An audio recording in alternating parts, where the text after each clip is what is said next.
I'm back in town. I had such a great time in Vegas. I cannot wait to show you my vlog. I'm editing some things right now, but when it's up, let me know what you think. And although I had a great time in Vegas, I totally missed you guys. I've caught up on my shows and I'm getting into my reviews. Now this review, I wanted to do something special, right? Because since I went to Vegas, Mama got like two or three shades darker.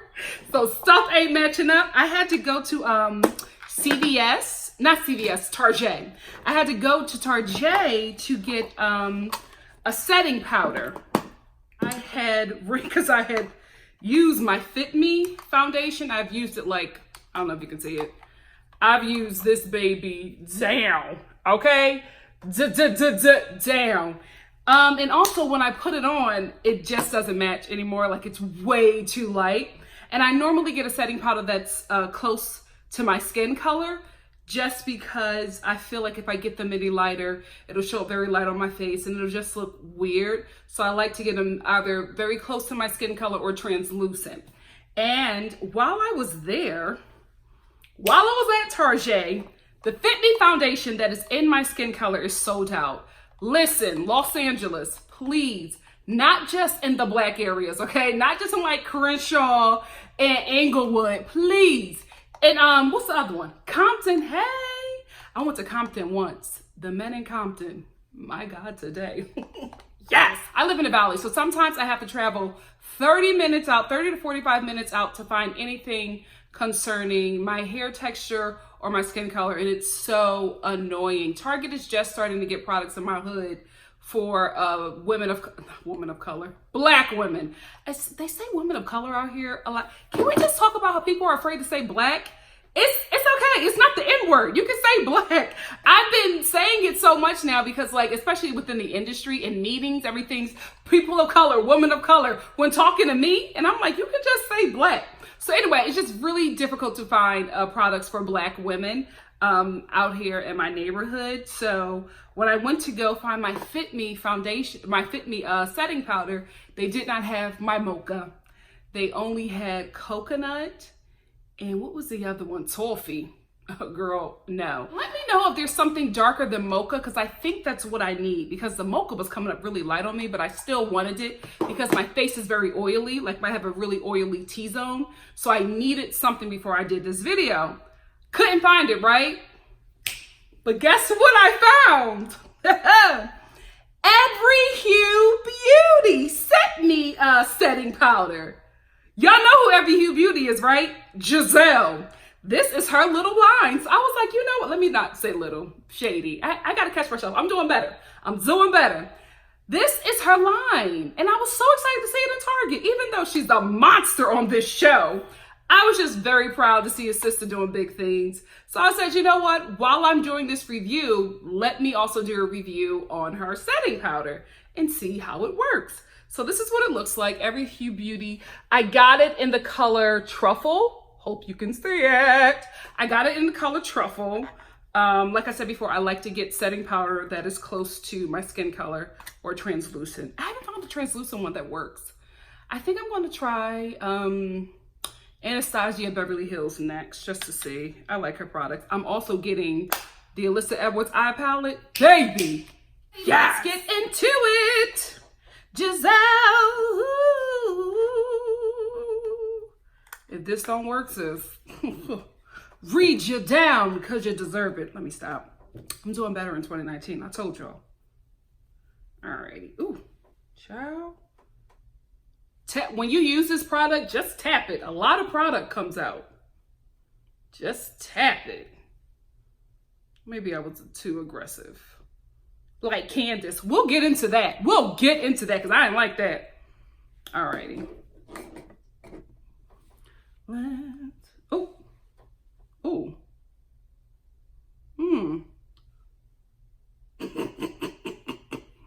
Was this a little too dark? Because, hold on. Okay. A little too dark. Child. Casket ready.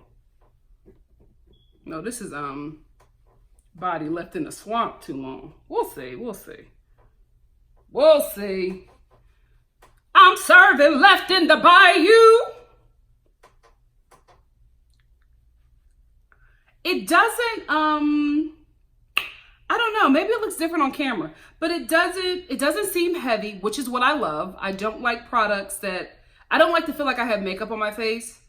It doesn't feel heavy, but I don't know.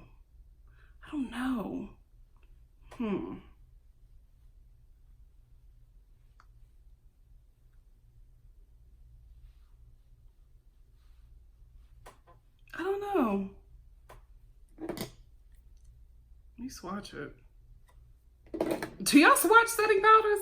I ain't no makeup channel. I mean, it feels like, it doesn't feel bad.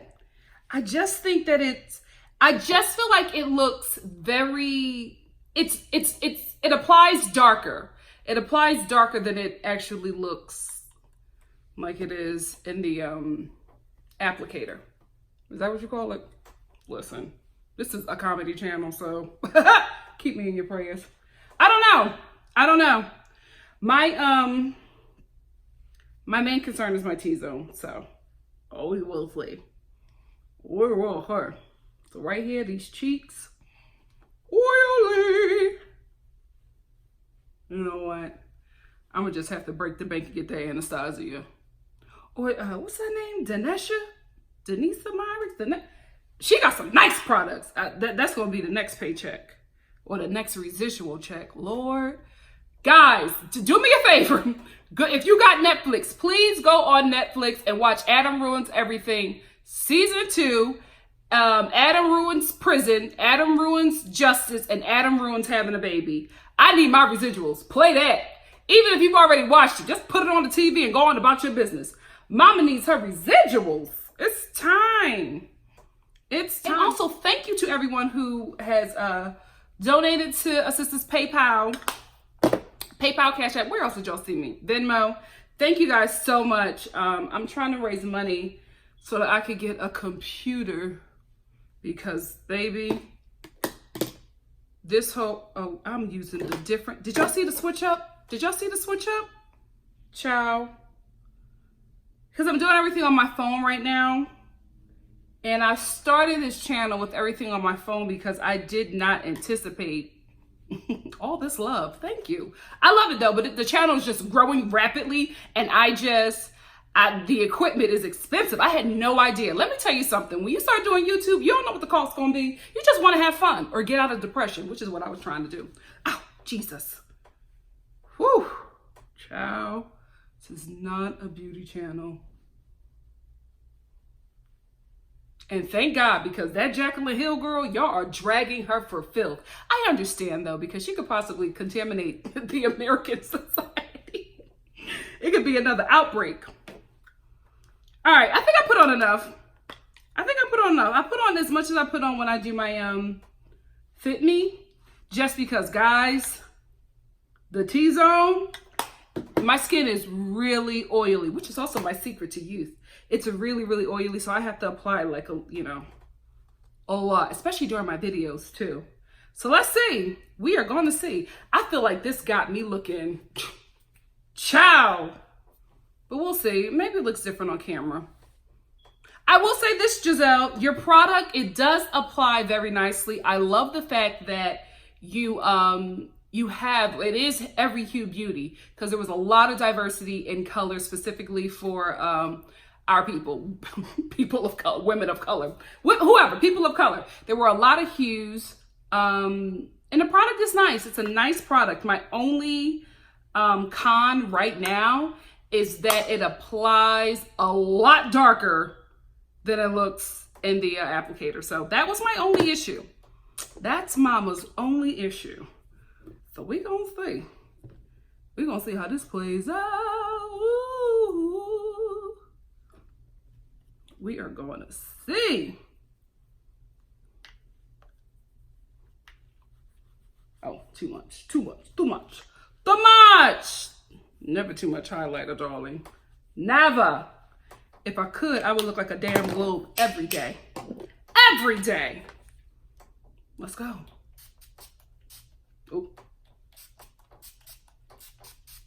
Whew. That last spray was strong.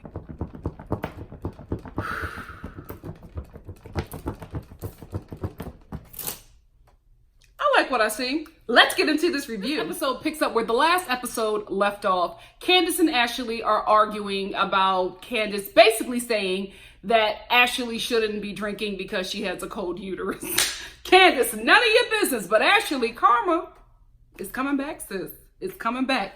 Can we just talk about how Candace argues with the cadence? Throw it back. Have this one. My mind speaks what it says. Like, what? I could never get into an argument with her because I wouldn't take her seriously. I would be laughing the whole time. My mind speaks what it speaks. I say what I say. Throw it back. Like, girl, is that the pageant world doing that to you? That was hilarious. And also, can we talk about Ashley slipping up in her confessional? She was talking about how last season, her and Michael, had their little separation for a while. And it was really difficult for her. But now that they're back together, they're trying to have a baby. And she says, I'm ready to yield in my profits. She caught herself when she said it too. She was like, oh, that sounds terrible to say, but because it's the truth. You know what I mean? She was just like, I've been banging Gollum this whole time for free. I want a return on my investments. And when she said it, I was like, sis, you know what happens? Sometimes you get so comfortable in those confessionals that you start to say things that you probably would not say, but you're so comfortable, like stuff that you would just really keep to yourself or say amongst friends, but you get really comfortable and you start speaking and just saying all of these things. And it's just like, oh my goodness, because this is what production wants. They are not going to be like, oh no, it's okay. You can redo it. We won't say that. We won't put that on TV. The only time they won't put it on TV is if it makes the network look bad. But this, honey, this fuels another storyline, because then when Michael sees it or his kids sees it, they can say, oh, she's definitely a gold digger, dad. And so now it's another issue with her marriage to film next season, because this season we have him wanting to suck somebody's husband's wee-wee. So that's going to be her storyline. But then next season, pregnant and arguing with my husband because he thinks that he's an investment. Because you said it. I have a really good friend that works in reality TV producing, and I was told that that's something that they do. They sit down with the cast and they make them feel very comfortable. They act like they're their friends, but they're really not. And they want you to get comfortable so you can just start saying things that when you get up, you regret saying them. But at this point, it's already on camera, so there's nothing you can do. Because I don't think that these housewives are this shady, except for Nene. Except for Nene and Lisa Vanderpump, I don't think that the rest of these housewives are this shady. But sometimes when you're sitting down and you're just busting it up and chatting with somebody who you've at this point known for about 3 years, and you feel like you're cool and get so comfortable, you're forgetting about the camera, and then they're telling you what so-and-so said about you, and you're feeling all these emotions, and then you start talking, and then the next thing you know, you've dragged somebody that you're trying to be friendly with, or you've revealed something that you didn't want to reveal, but you were caught up in the moment, and it's just like, oh my goodness, what have I done? And the producer is like, you've just made great TV. Thank you. That's how you do it. Girl, when Michael sees this, season what, 4 or 5? Whatever season, whatever the next season is, gonna be even better. Gizelle keeps on mentioning that she's from this very, influential political family. And if I was Gizelle and I know that I was acting a damn fool on this TV show, I would never tell my family's business, especially if it's prestigious. I would never let anybody know that my father marched with Dr. Martin Luther King, especially if I'm on this show cutting up coon, okay? Can we just tell the truth and shame the devil? Y'all are doing the most on this show. Just acting a pure D-fool, embarrassing the family, coming after somebody who has lost both of her parents and not letting up. Like, girl, I would never, you would not know none of my family business. If I was acting like Gizelle on TV, child, I would be making up stories. I was raised by wolves in a cave in Canada. You know what I mean? And then y'all find me having dinner with my mother, put it on Instagram. Nikki is a damn liar. Look at her mother. It's Oprah. I wish. I love you, Mom, but Oprah. I would be Ava DuVernay, okay? Ava DuVernay has basically gotten the inheritance from Oprah if she had children. You know what I mean? I feel like she's just like, you know what? I don't have kids, but this girl right here, this is going to be my daughter. I'm going to invest in her because Ava is becoming the next Oprah. So proud, so thankful.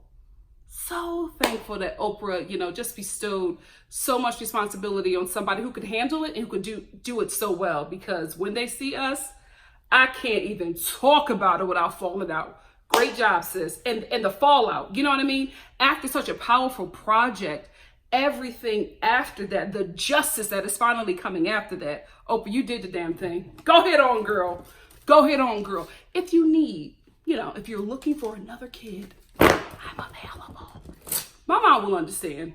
She'll probably want to be adopted. This is the lady's last day in New Orleans, and they're all on this party bus, I guess, to go to different locations. I like this. I like that they didn't go to every place as a group, because this way we were able to see them do more things in New Orleans. I think it's a lot harder to get all these women together in one location. So maybe production was just like, we want to do all of these things. Let's really split it up and have them go to different places. And I thought that was a smart idea, because we really got to see New Orleans. We really got to see the ladies interact with people they probably normally wouldn't interact. I thought it was smart, right?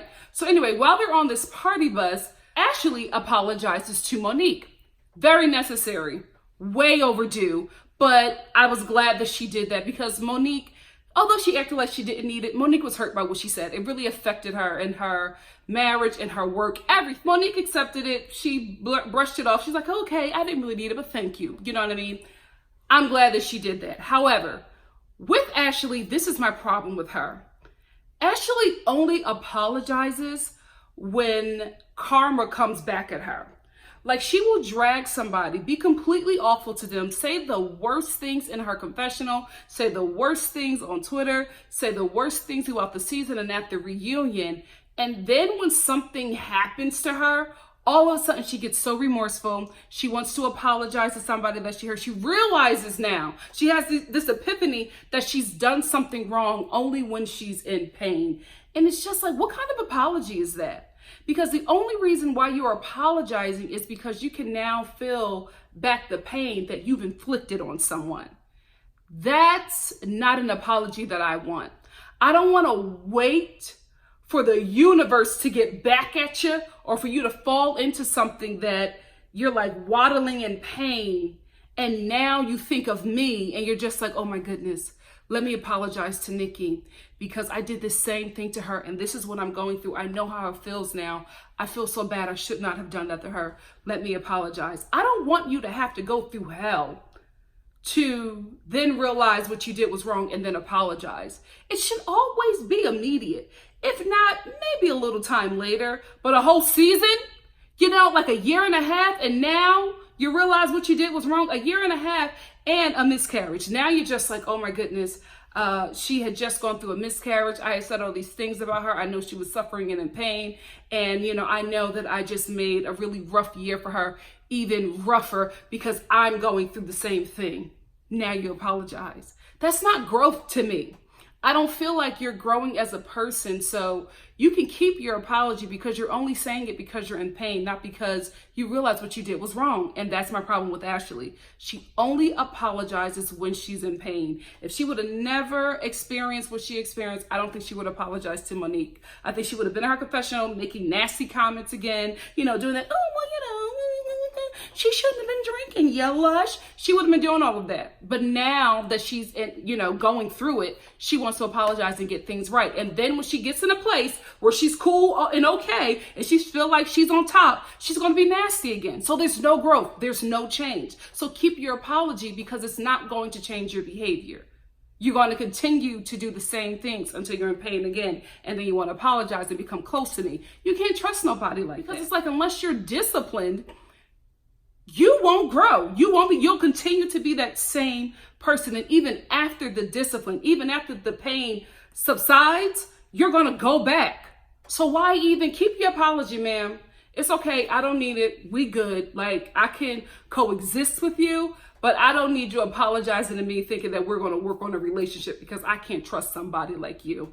That's what I think about Ashley. Apologize because you mean it. Apologize because you've learned something. Apologize because you know that what you did was wrong, not because you're in pain and you can understand the pain now. So you want to say sorry to hopefully get the pain off of you, or maybe that guilt That's what's probably happening. She felt guilty because she's going through this and she's just like, I was doing this to this girl when she was going through the same thing. And that's why you're apologizing, because of guilt, not because of growth, not because you know what you did was wrong. It's just guilt. It's guilt and it's self-serving. It's a self-serving apology. I'm sorry, so now let this burden get off of me because I'm in pain. I also don't want to deal with this guilt. So if I apologize to you, at least the guilt will subside. And then you also went through the same thing, so you know how it feels. So now that I apologize to you, you'll be kind to me, you'll be nice to me, and you'll nurture me through this season because you've been there before. It's all self-serving with her.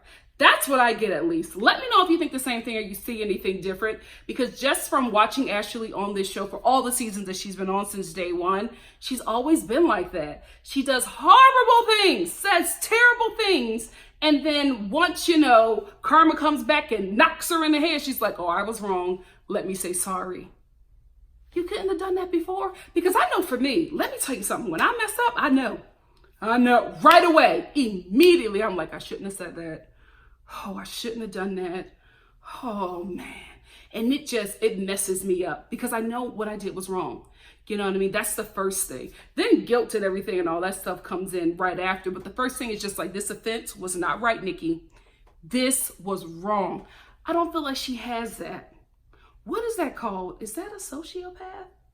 What is it, that person that like doesn't have feelings, but does something to remain normal in the eyes of society so that we don't catch on that this person is a little off? What is that called? Let me know in the comment section below if it's sociopath. Is it sociopath? What was the American Psycho guy? What was he? What was that character? Was he a sociopath?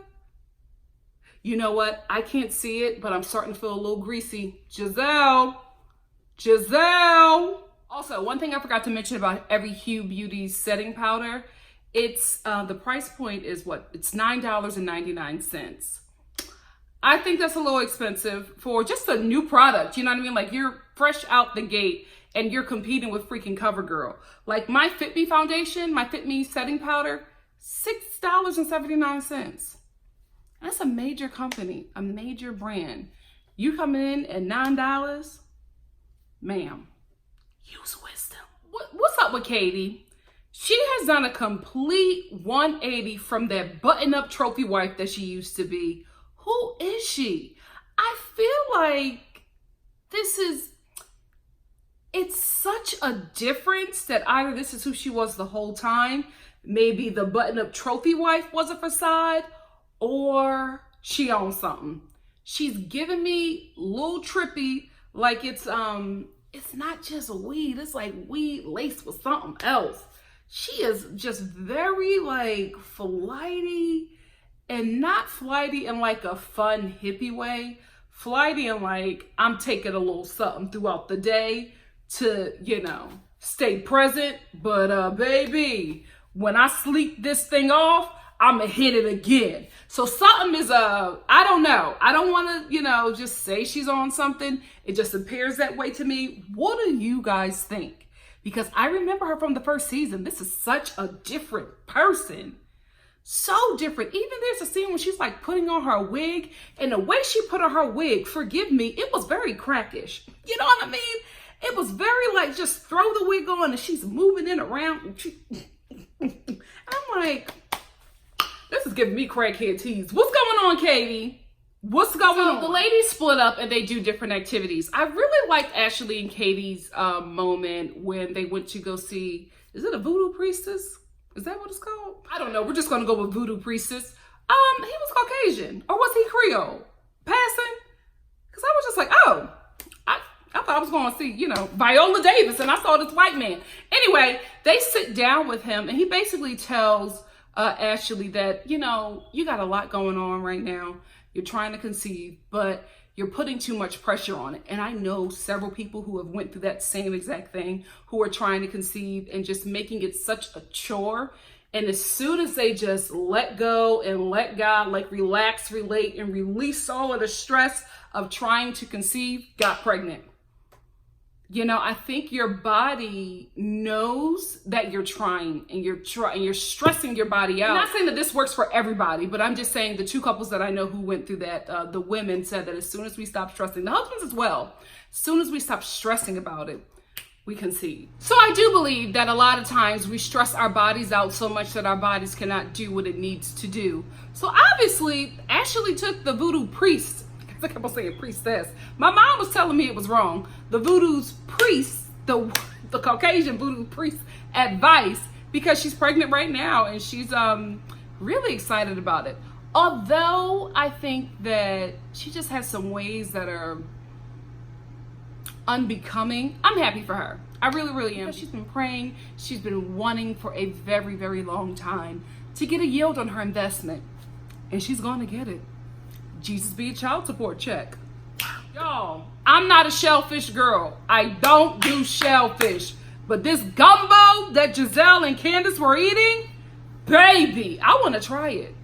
That looked delicious. And that woman looked like she know how to season. I was looking at their gumbo like, oh my goodness. I hate this, but I just want to taste. Just let me taste the broth. Just a taste. Just a taste.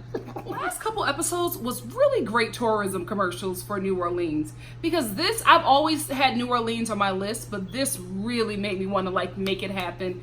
If not this year, the beginning of next year. Like I have to get there soon, right? The second line for Gizelle's dad was so much fun. Just to see him just like having a good time and just to hear that band, like it looked like such an event. And I was like, I want to be there. I want to go. Speaking of culture, let's talk about these heifers constantly calling Candace aggressive. Because it's hitting me a certain way, right? So Gizelle wanted to take Candace to come meet with the mayor of New Orleans and with her dad and with, I forget the young lady who owns Dookie Shay's restaurant. But she sat down to meet with her confessional. She was just like, well, Candace is a lot and she does this or whatever. And she can get aggressive, but she's fun and I want to take her there because I know that she knows how to act. And this storyline that they're trying to create about Candace being aggressive, I'm like, really? I don't see it. I don't get that she's aggressive. She just may be louder than some of the ladies, but how you argue is not a marker for aggressiveness. You know, like she has not put her hands on anyone. I don't know. I don't understand where this is coming from. And it's hitting me in a very familiar experience that I've endured my entire life because I've been blessed with this deep hue. So when I was watching it, I was just like, what the hell? Like, why is she aggressive? Why do y'all keep on saying that about her? Oh. Is this that colorism? Because it hit me like that, guys. I gotta be honest with you. It hit me like that because I'm searching. I'm trying to find like where Candace went aggressive. I'm like, has she put her hands on somebody? Has she threatened someone? What's going on? Because to label somebody aggressive, especially a black person, especially a black woman, is so low. It's so low, but it's something that always sticks because of what we have endured in this society. And I just don't like, especially black people, throwing that onto another black person. I don't like when we label each other as a community with labels that was put on us to oppress us. And that was the issue I was having with the ladies constantly calling Candace aggressive and just making it a theme now and trying to make it seem like something is wrong with her because she's responding to your like torment in a way that would be normal anywhere else, but because we're on a TV show, it's just like, oh well, you can't react like that. If I do this to you, you have to react a certain way because the camera is in front of your face. But if we was on the street, that would be appropriate. It's just not sitting right with me, especially because the critique of criticism is coming from lighter skinned black women who would never be labeled with that. But Candace is labeled with that because of her skin tone. Like the moment we're born this dark or darker, aggressive. It's immediately thrown on us. Nothing that we do will ever shake that. You know, I had to learn how to really conduct myself above what others were doing because I knew that I would be perceived as violent or aggressive. So sometimes even in arguments, I was shut down from arguments because I knew if I responded the same way that I would be labeled the aggressor. And I just don't like what the ladies are doing or what they're starting to do because it's hitting me in a certain way and that might not be their intention. it might just be storyline, but you have to be careful when you're putting these things on TV. You open up this conversation and then you open up these kind of attacks on a black woman who is already dealing with this kind of oppression outside of her community. I don't need to come home and deal with the same damn thing. I hope that Candace picks up on that and addresses it. If not, this aggressive thing is probably going to go all the way to the reunion, and then Andy's going to bring it up. Guys, this doesn't sit right with me. This does not sit right with me because I have not seen any aggressiveness from Candace, because she argues with the cadence. My mind speaks what it speaks. How is that aggressive? It's comical if anything, but aggressive? Because Ashley is arguing back with her in this high-pitched Tweety Bird tone. She's not aggressive. I don't like this, ladies. Fix that. Fix that. Can we talk about how Ashley was trying to shade Candace singing happy birthday to Gizelle's daddy? She was doing that because Karen, acting like a friend, but you being messy, ma'am. Karen gonna tell Ashley that her and Candace still have beef, even though Candace has apologized at this point. Although Candace, I didn't really feel like that was an apology. Like she said sorry, but she didn't say sorry for the things that she said, and that was what upset Ashley. Because even when Candace is confronted about it by Ashley, she's just like, oh, I meant what I said, but I felt bad. like Candace, that's not an apology. Anyway, so Candace is singing happy birthday really good. Like, I was like, okay, sis, you got some pipes, because a lot of times it's been a little shaky, but this is really good. So she's singing happy birthday to Gizelle's daddy, and Ashley, trying to shade her, jumps in. But sis, you shaded your damn self, because you were so off key and dusty. Like, the throat was dry. I was like, ooh, I would have just set this one out. Maybe you should have got a little water, drink a little anointing oil, like something, because you were way off. Like, you tried to shade this girl, you done shaded your damn self. Karma is hitting you quick. Oh, this season gonna be messy for you. So Gizelle, Miss Every Hue Beauty, trash. She's being such trash this season. She constantly brings up Karen grieving, but she says it so flippantly. Like, she even says to her in this episode, oh, because you were grieving, so you couldn't do half the things that we were doing. Like, who says that? Who says that to somebody who buried both of their parents in the same year? Like, you cannot imagine what kind of trauma this woman is dealing with. So to use that of all things to continue to get at her, Gizelle, there's no way you're gonna come out looking right in this. She is giving me the Real Housewives of Beverly Hills tease, because the ladies are coming after Lisa Vanderpump, right? It's a long time coming. However, the timing is so off for this. Lisa, right before filming started of this show, buried her brother who committed suicide. The ladies decide, the hell with the fact that she's grieving, let's link together and take this girl down. I'm like, I get it, right? I get that you and Lisa Vanderpump have beef. Y'all have had your issues. She has been a puppet master. She has played. I understand. And normally I would not be opposed to the takedown. Not when this girl just buried her brother. Every confessional, she's crying about the fact that she lost her brother. It's just bad timing. This is the same thing that Gizelle is doing. Like, you keep on coming after Karen, and you keep on bringing up the fact that she has lost her parents. Like, this is how you take shots at the chick. And I'm watching this, and it just makes me feel so uncomfortable. I'm so uneasy. It's so gross. It's so low. Gizelle, that's not okay. That is not okay. And the fact that none of them are sticking up for Karen and saying, stop it, Gizelle. Don't bring that up. Come at her about something else. But why do you have to keep on using the fact that she's grieving and use it so flippantly as a way to harm her? Nobody is saying anything.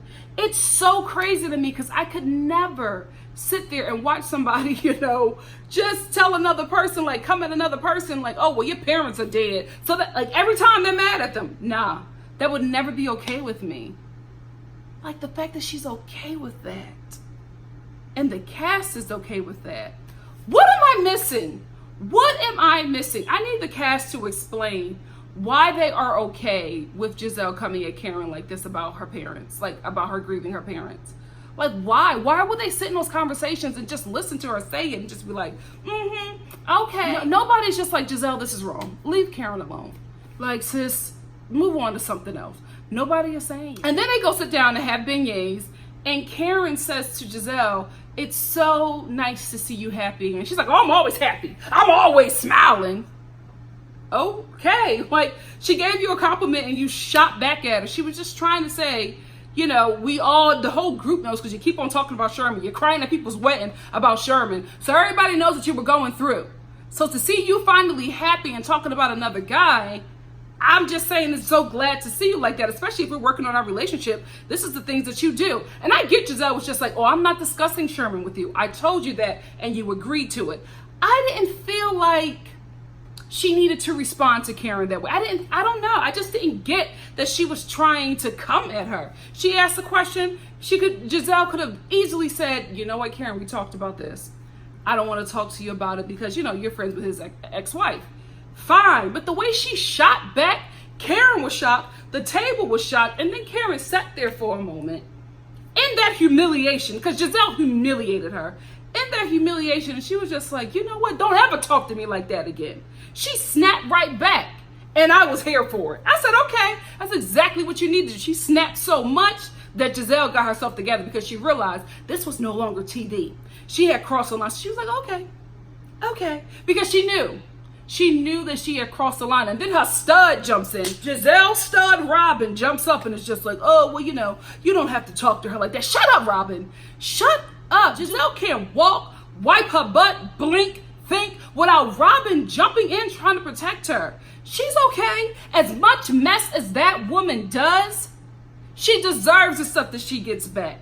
You don't need to jump in every time to try to defend this chick when she's wrong. What kind of friend is that? Listen, I got my besties. My besties will hold me down, even when I'm wrong in public. As soon as we get into a safe space, they checking the hell out of me. Robin doesn't do that. She sees everything that Gizelle does, and she's just like, right. Yeah, well, you shouldn't have hurt her feelings. Well, that's how she felt. I don't want. Look, what kind of friend are you? You're a follower. These two, woo, gets under my skin. Anyway, that's it for me. What did you think about this episode? Let me know in the comment section below. And if you like what you see here, please like, comment, subscribe, and share. And I will see you in just a couple hours. Because what I'm going to do is I'm going to run some errands. I'm going to film some more reviews. And then at like midnight tonight, I'll give you an update on every Hue Beauty. Because listen, if the product is good, support the chick. I honestly think that she's just playing a character on TV, which is why I do not mind going in on these reality TV show reviews, because I know that these people are playing these characters for a coin. You know what I mean? Like, if they weren't getting paid, this show would not be this interesting. They're turning things up, creating these storylines. I know how these shows are put together, specifically this one and specifically Atlanta. I know how they do them. So I feel okay. You know what I mean? Because I know this is not how they are in their everyday life. I know they're just turning it up to give us a show. So I'll give you an update on the product later on tonight and, you know, let you know what my thoughts are. So far, I feel like I'm getting a bit greasy. And this is an issue that I have. So I have to get like the products that I buy for my face. I have very oily skin. So the products that I use for my face, I'm like indebted to them. You know what I mean? Like, I don't steer away from the ones that work, just because I know my skin is like a combination of a lot. So hopefully this works. If it doesn't, listen, I'll pass it on to my mama. We both chocolate, so she might get a better use out of it. But I'll let you guys know later on tonight. See you soon. Bye. Beloved, so while editing last night, I fell asleep on my couch. I fell asleep. I woke up this morning. I was freaking out because I fell asleep with my makeup on. And the last time I fell asleep with my makeup on, I got an eye infection. So I've been really dogmatic about washing my face every night before I go to bed because I don't want to, you know, sleep with makeup on anymore because it was very dangerous for me. So I wake up, freak out, go and wash my face. Mid-wash, I realized that I did not do the review for every Hue Beauty or the update. So I'm just going to tell you guys, and then maybe I'll probably use the product again so you can see the process fully. So like I said before, if it wasn't for me, I'm going to give it to my mom. I think I'm going to give the product to my mom. Here is why. It applied nicely. I felt like as the night went on, it just got thicker and thicker and thicker. And then I was just like, what if I wanted to reapply it to just take off the shininess? I didn't feel like I would want to do that because it just felt so thick and heavy. And then I swatched it again, and it swatches really nice. Like it has like this silky texture, and I think it's silky because there's some cream in it. And that was probably the issue for me, because a lot of cream products come up very oily on me, but it's a nice product. It really, really is. It's a shame that Gizelle is so awful. My mother is going to enjoy it. She does not have the same skin issues that I have, but for me, I gotta go back to my Fit Me setting powder. That's the only one that really works for me right now. I'm going to try Anastasia. I'll let you guys know how that goes. But if you have any suggestions about any setting powder, pressed powder that I can use to keep down the shininess, let a sister know. Because a sister is looking. Let me know in the comment section below. And if you want me to do a full review on the setting powder, again, I will. Because I felt like, you know, I said I would do it and I didn't do it. Sorry. Editing, man. For me, guys, editing is like reading the Bible. Sorry, Lord. As soon as I get to the good parts, I start falling asleep. Same thing with editing. As soon as I get to like the middle of my review, pray for me. And right here is the culprit. That soft, luminous glow. I will say this. It is a velvety soft sheer powder. That's right. They're correct about that. And it does provide a soft, luminous glow. I will give them that. However, to my oily sisters, you know when they say luminous, they mean that the product's got oil in it and it's going to make your skin oily. That's what I'm telling you, there's no shine. It's just oil. They're just manipulating the oils from your skin to make it look like you're glowing. You're not. You're oily, which isn't a bad thing. But when you're somebody like me, nobody feels like looking like fried chicken every day.